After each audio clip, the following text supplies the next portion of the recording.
as no doubt everyone knows, unless you've lived under a rock, there's some disagreements happening between the rail unions and the government and the employers, the companies themselves, around pay conditions. Commuter habits have changed. Lockdowns had an impact in terms of the amount of rail requirement there is. So there's contracts are being reduced, etc., and the industry and the union bodies around that industry are concerned and want better terms. Essentially, sounds like a classic dispute, right, in a contract management sense. What's your view of the situation? What would you recommend if you put it in not to get too, as you mentioned earlier, politically aware, but how would you deal with that if you was inside one of those organisations in the roles that you've done in the past? What would your approach be? So I think there's a couple of principles to start with. Everybody deserves to earn a minimum standard. Everybody deserves to be treated well and fairly. Everybody deserves to turn up to work and enjoy their job, right? That's just a basic need in life. But at the same time, we know the job that we're coming in to do. We know that things will change ultimately. We can't control what's going on around us, and COVID and the rest has had an impact. Businesses have to change. Businesses have to move on. And, it's a challenging situation for everybody. But right here, right now, over the last few weeks, so many people across the whole population have been impacted in one way or another as a result of it. And I don't think that you should ever really bring a dispute to the point that it interrupts society as a whole. That's not what it's about. I think that we do need to find a way to be able to bring the right people to the table, to have the grown-up conversations without necessarily having the walkouts and the strikes and the disruption that it causes elsewhere. I've been called a marriage guidance counsellor a number of times in my career. It's about trying to find those right lines, and sometimes that is tricky, and sometimes it will take some time, but try and do it without having the impact. It's interesting. I've got a lot of my extended family are either London Underground, rail. Some of them are still in it and still working today. And I spent most of my career private sector, so financial institutions. And I went through from investment bank to wealth management to retail management, organisations that had no union, to retail management that had a union. And applying the parallels that I learned there into sort of this rail situation is that the unions, I think, where there's one established, there's no better mechanism for the negotiation that they're trying to achieve on behalf of the workers, to the point you make, right, in terms of they want to be happy, or they deserve to be happy, they deserve to be paid right, they deserve to be clear in contractual terms, aligned and delivered on, and not broken in terms of those rule sets. But there's also a complication with the union that you get a detractor from the noise, the chance of disputes and strikes, etc., and then that impact on Joe Public that you never really see in the private sector. And I don't know whether that's because there's competition in that if you mistreat your employees in the private sector, they just go to the next employer, and it's a game of they can outdo each other from benefits, pay, offer. So you don't ever have this problem because otherwise you lose your employees, right? And they just go somewhere else. Have you got any thoughts on that in terms of what's the better mechanism than a union structure per se, and how would you end up with a decent outcome rather than this loggerhead situation like in the roles that you've done? I assume there never is a point at which you got that you turn. There's a threat maybe of turning service off, but never in my career has service gone down. There's an honour to contract. There's an honour to continue to provide the service. How in your career have you avoided that getting to this state it is at the moment? As I said earlier, it's a lot about the relationship and understanding what the other party is looking to achieve.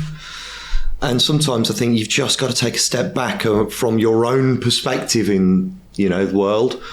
And I think the unions are a great representation of the community as a whole.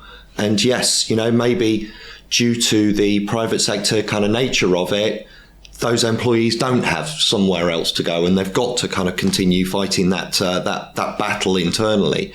But yeah, there's other ways, right? Call on kind of society as a whole to give you some support. We've got so many social media outlets these days that actually, you can draw on, I guess, society's perspective of the problem, bring it to life through other mechanisms without the need of putting a strike and, standing on the picket lines. That for me is just that extreme step that you should be looking to try and kind of mitigate the situation and prevent that from happening, rather than sometimes it feels like that's the plan. That's the outcome that the unions want to achieve, is to get their names back out there again by having another strike. And aren't we doing a great job? And we'll hold everybody to ransom in doing so. Maybe that's a bit extreme. It's tough to look at it because you have that basis of, with the media, right? You only see the part, because you're not in it day to day, you only see the part that the media exposes to you or the news tells you about. And it's an uninformed position that both of us sitting here are speculating with only probably 10% of the facts as to how we would change it. So I know it's always difficult from that perspective if you're not in the camp and you see all the challenges of it. But I think, back to what I said earlier, from my career, it's always been keep the service on. Let's work out what our differences are and agree the differences and always get to a negotiated position. And first and foremost, like you said, was get round the table, actually meet all the parties that are, and I keep hearing in the news that's what seems to be some of the problem is just getting all the parties round the table to have a frank discussion and an open discussion about it in the business context. So in terms of disagreements, I've always had the best outcome where both supplier and buyer have been incredibly transparent. So they've been transparent down to the point of, this is what it costs us, this is the margin we're putting on it, this is the operation, this is the value you're deriving from it. Mm-hmm. And rather than having, early in my career, a guy that I worked for, what I learned a lot of, one of the things I always remember is making sure with suppliers they were getting that they can afford to do it, right? Mm-hmm. So not just trying to always screw them down to the best price per unit. It's negotiating a good price per unit, but saying, can you sustainably deliver that over the life of the contract for that amount of money? Or are you just doing this for the brand? Because I need you to deliver the product eventually. Back to our earlier point, you negotiate the deal and then someone's got to deliver that deal for that future value. And that always stayed with me, that he used to check that the supplier was good for that, for the life of the contract. Like, it's hard to do. Like White's, it's relationship stuff. Whites to the eyes, looking at each other and going, can you do it for that money? Are you earning a profit off of it? Any thoughts on that? Yeah, I think a lot of it comes down to trust. And trust. I'm a trusting person. My default is to trust. Other people take a completely opposite view to that. But I think by starting from a position of trust, it allows us to accept that what I'm being told can be done. Now, I'll do my due diligence and I'll check out that to help build up that trust. But if you're starting that negotiation from a point of no trust, it becomes really difficult from the start. Now, your trust can then be backed up through your contracts and, you're checking your performance to contract and all the rest of it. But yeah, you've got to start from at least trying to understand somebody's perspective. If you can understand, and hopefully you'll kind of at least empathize in some way, then you can build on that trust. Over time, then you can experience what that trust really means, and keep checking back. It's not a one-time thing. Much like we talk about kind of contracts being signed and put in a drawer and never kind of come back see the light of day again. You've got to be able to keep that living and breathing. Having those face-to-face. All of the Zoom, Teams, all the rest of it. They all add to it. But there is something about that in-person kind of exposure that just brings it to life and allows you to do that next thing that you hadn't really been able to just kind of pinpoint doing remotely.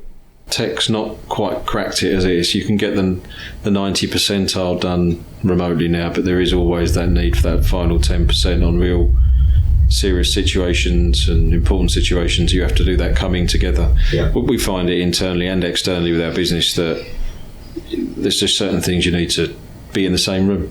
Like today, right? A podcast, it's very hard to do a podcast and get the conversation flow going over Zoom. Wi-Fi quality, in and out, recording, etc. To keep up with the latest Brooklyn vendor assurance news, subscribe here and follow us on LinkedIn and Twitter. Links in the description below.